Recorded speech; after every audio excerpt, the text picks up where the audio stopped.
Cashloveclout is a passion project that marks the result of a long-term inquiry into an issue dear to our hearts and minds.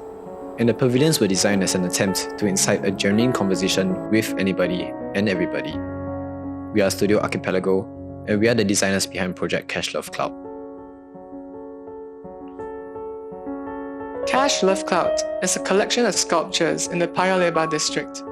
They're these amorphous forms that constantly change in appearance as you move around them. It's this peculiarity and novelty that really catches your attention, draws you in, and encourages you to investigate further.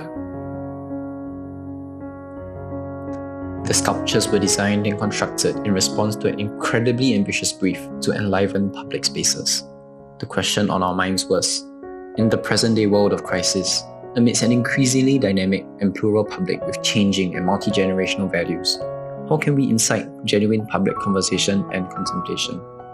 It really is a tall order, and it is a challenge that we tackled by falling back onto what has always been a cornerstone of architectural practice, through the intentional crafting of a sense of community and narrative quality.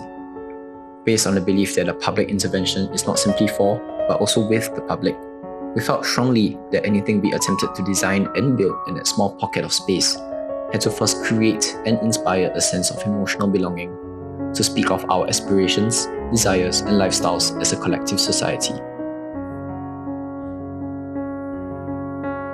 With that in mind, Cashloveclout invites visitors to explore the things in life that truly make them happy.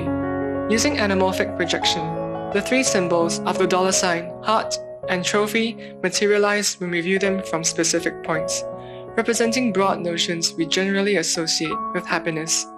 If finding these symbols is like finding happiness, then these symbols fading as we leave these points likewise communicates the disintegration of these notions. Due to the highly specific nature of the structural form, we knew from the beginning that our process would require close collaboration with our fabricators and builders. It was integral, really, to the final design. The final structure and its specific detailing came about after frequent consultations with our builders. We explored construction possibilities together and enabled our team to incorporate the realities of production into our design thinking. An incredibly special moment to us from this project was the night of the assembly, which was very much a collaborative effort between our team of designers and the team of craftsmen, working together to solve and assemble the structures overnight.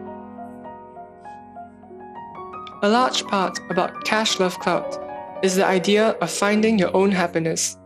The unique ability of our design to foster ambiguity and invite plurality and ambivalence leaves it open to public redefinition. We were delighted to see people adapting it for their own use, using it for a photo op, a playground for hide and seek, or simply as a pavilion for rest and respite. And that really was the point of the project, that you don't need to find money, you don't need to find love, you don't need to gain all the recognition. Maybe you look at the structure and you don't see money, but instead you see a space for play or a space for rest. Sure, maybe money is happiness, but then so too are walks in the park, meals with family, chats with old friends. Weaving through ideas and images, visitors are incorporated into the revel and become agents in their own happiness. We saw in this project how two tiny pockets of space could become drivers for bringing together a community of people within a precinct and beyond. Nestled in the heart of Paya Lebar, Cashloveclout elevated the district as a nexus of gathering in the precinct, inspiring a sense of community in the urban fabric of Paya Lebar.